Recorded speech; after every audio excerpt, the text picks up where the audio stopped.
I've just come up the coast in the 61 and it's doing its usual stuff, it's overheating. So we've decided we really need to hook in now. We've got all the gear up here anyway. So we're going to hook in. Nick, do you mind making a start on it while I just duck out? I've just got a couple of things to do. Yeah, I can do that. I'll get the tools ready and I'll start swinging some bolts. And we'll see how we go. And give me a coffee too while you're there. I'll grab you a coffee, mate. Cheers, not a problem. So Roothy's out having a cup of coffee. So while he's having a coffee, I thought I'll get cracking onto the 60 series and do some work on it. And I'll wait for him to come back so we work on Milo 2 again. Poor old Nick didn't realise that I had to duck home for a coffee, did he? Yeah. But meanwhile, he's ripped off the hoses, and this is what you should do. You know that little drain plug? Don't worry about it. Rip off the hoses, let everything flood out. Gets all the crap out at the same time. Anyway, pretty soon, Nick's looking at getting the fan off too. That's the whole issue here, isn't it? You pull the hoses off, you get the fan off, and then you're into it. You're well on your way. Well, I'm just taking the fan off so I can take the cowling off at the same time. But I have to use a bar to hold it so I can undo my bolts. And then once I get the fan off, I can take the cowling off together with the fan. Of course, you've got to get the fan off to get the cowling off. You can get the cowling off to get the radiator out. And get a load of this. I mean, this little electric arm thing, that's amazing. The only thing I've got in the shed that sounds like that's the handbrake. And that's when I'm running late for dinner. Well, with gear like that, this job isn't going to take too long. Maybe I can afford to stay out a little bit longer and get a donut with me coffee. What do you reckon? I've got to remove the condenser to get to the bolts on the top half of the radiator. So once this is out of the way, I'll be able to hopefully access the bolts. So Nick couldn't get at the bolts to get the radiator out because the condenser's in the way, and also this centre piece too. I guess, you know, this is one of the big differences between a Toyota and a Nissan. In a Toyota, you can pull this piece of the body out. Okay, so I just removed the centrepiece. Toyota are very smart by putting a centrepiece there so you can get in to unbolt the radiator, make it a little bit easier. And by pulling that off, the top half of the radiator is all eaten away in the fins. So I think it's the right time to be replacing. Now, you might remember, I'd already noticed that the cooling system in the 60 wasn't working that well. And here's why. I mean, once with all the bolts undone, the fan shroud and the radiator coming out, and you can see how bad it is. Just the radiator itself is stuffed, basically. That's how easy this is. But the whole thing is, radiators never last. If you get 10 years out of a radiator, you're doing really well. And this one's got a lot more than that. So it's time to replace the whole lot. As you can see, across the bottom here, all the fins are starting to get all frail. It's starting to break. Just ready to be changed. That just buggers the whole cooling system. So, perfect time to be changing it, that's for sure. I'm sort of wondering if Nick's noticed that I'm not back yet. I mean, you know, that's a big magazine on the toilet. Alright, just removing the belts to install the new ones. I'm just going to make sure everything goes back on the same, of course. I'm just releasing the tensioner so I can replace them and get to the water pump.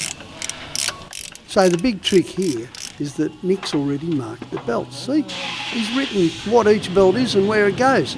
Now that's exactly what you want to do if you want to ease the confusion factor come put together time, especially when you're going to be pulling all the pulleys off, because we know that there's a noise in here somewhere. We just got to find where it is. And I think Nick might have just found it.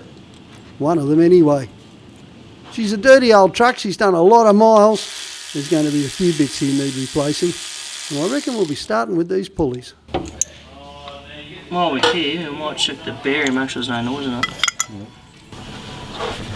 So when you're doing your belts on your car, it's always best to take the pulleys off and just check to make sure that if the bearing is noisy or not. And unfortunately for this one here, it's quite noisy, it's rattling. So we'll have to get ourselves a new one of those so it doesn't lock up on us at any time. And so now we're into the power steering pump belts and pulleys. And you know what? There's going to be much the same issue here too, because there's a tensioner bearing involved in the whole lot of this. There's a couple of bearings involved. There's another belt. You know, Everything you add to a truck adds to the complexity of it. Well, there, the belt needs to replace it, and it's gone quite stiff. It's starting to crack, and it's cracked even more. The more I twist, the more it cracks. So, yeah, that's probably causing the squealing noise when the aircon kicks in, and also so when you come in and out of water. Now, the air conditioning on the 60s, it sort of came in as an option later in the production run, so they didn't really integrate it to the design, which means in this case it's got to come off just so you can get to the adjustment. What a pain in the backside. But there you go. You want airy fairy stuff in your truck, you're going to pay for it somewhere down the line. I tell you what though, it's a proof of how good these old Toyotas are, isn't it? Because there's so many bung components here and it's still going. So I'm moving the compressor out of the way so I can get to the alternator bolt to release for the belt for when the new belt goes on, so I can tension it up and then put the aircon belt on, and put the air compressor back on, and then put the belt on for the air conditioning compressor.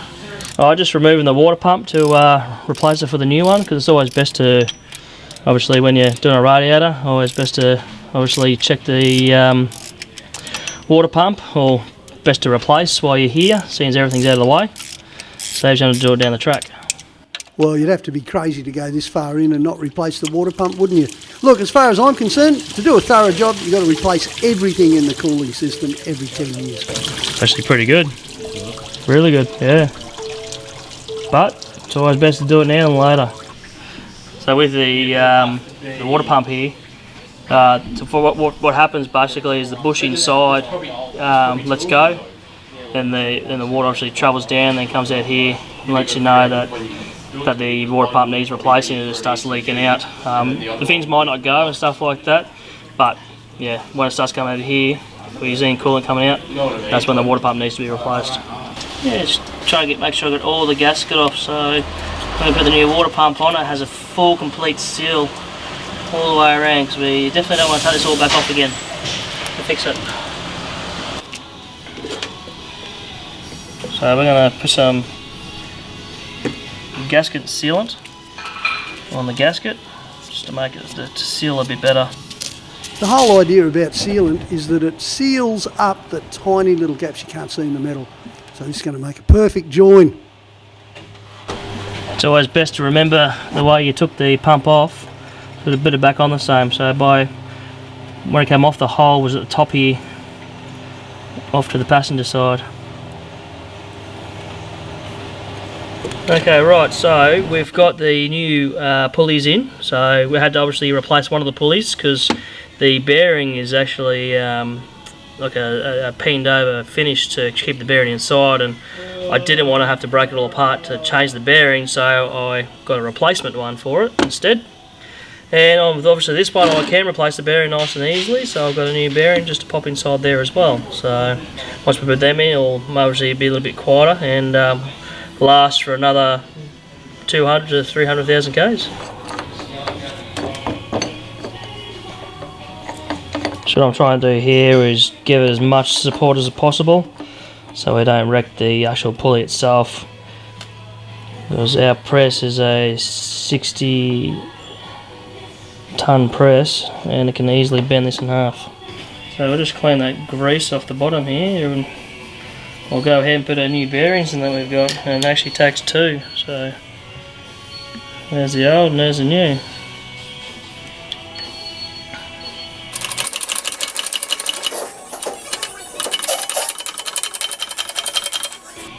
Now, always best to check. Yep, socket will come back out.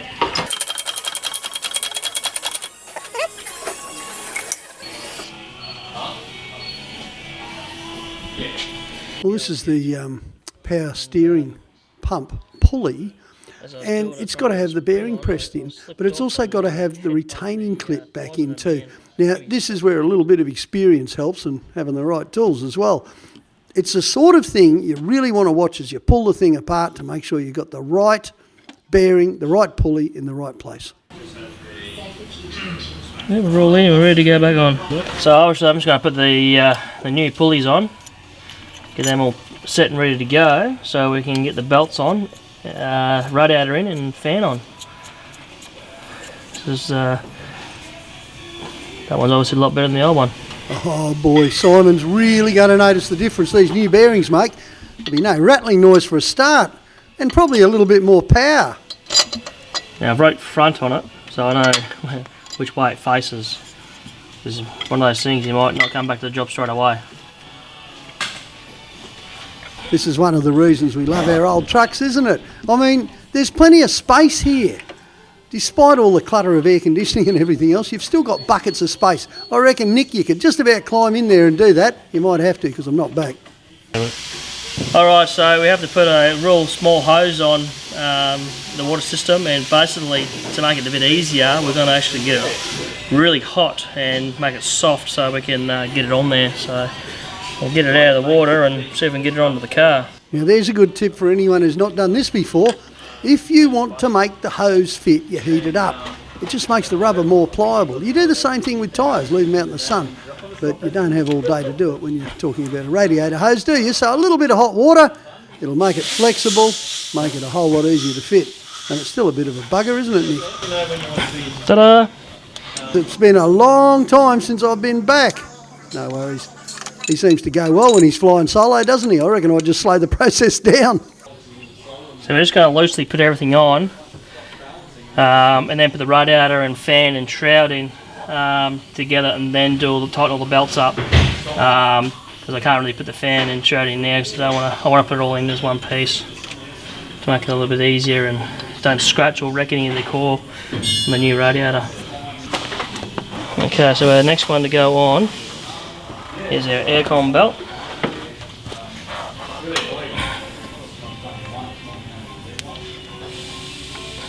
I'll just sit on there loosely for now.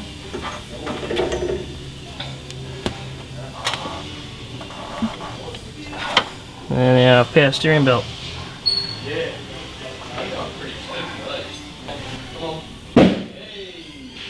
Right, so I reckon it's time to put the radiator in. Now this is about when a klutz like me managed to damage some of the radiator fins getting it in. But with Nick, no issues at all. This is what you get when you've got a really good mechanic working on your vehicle. I reckon that's a great reason for me to stay in the coffee room, to be honest, because, by crikey, this bloke knows his way around trucks. Look at that. You can tell he's got the order right on everything, and he's just getting it spot on. This 60 will never know itself after this. So right now we're putting the fan shroud back on, and the fan, and then once we get that all bolted on with the shroud and the fan, we can then tighten our belts up. And put the aircon compressor back on and put the battery in and put water and coolant in and start it up and see how we go. Well, there you go. The job's pretty much done. It's just a question of tightening everything up. And by crikey, what a good job that is. Well done, mate. So as we've noticed with the when we started doing the belts and the new radiator, we've noticed the steering dampener has broken its spring, as you can see there. So now we've purchased a new one, and we're going to put that in and make a few more noises go away from the car. Alright, so now we're filling the radiator up with water, and there's coolant already in there, so we'll start the car up now and flush it through the system, make sure it all goes through nicely, there's no leaks. And also too, we'll have the heater on as well to get it through that system too, so we don't have any air pockets anywhere. If we have air pockets, the car will overheat. Oh, whoa, you got the new radiator in. Yeah, mate. Oh, wow. That my coffee. Yeah. Cheers. What was the old one like? The old radiator had a fair bit of wear to it. Basically, it looked very, very old. So yeah, because all the fins were all kind of scaly, kind of falling off when you kind of tap it with your hand. So They only last 10 years anyway. This is beautiful, isn't it? yeah, eh? nice built radiator. Yeah, that's for sure. Hey, listen, you didn't happen to find what was causing that squealing noise? It was the belts. Yep, definitely. The belts? Yeah, the belts. Yeah, the bottom power steering belt was definitely the belt causing the squeal. Oh yeah, okay, cool. Yep. So I've put the new belts on and Bearings all good? yeah, so they're quite noisy, the bearings, so we pressed them out, the new ones in. So the 61, the mighty backup 61, has now got a whole new cooling system. Yep. Yeah. Anything else, mate?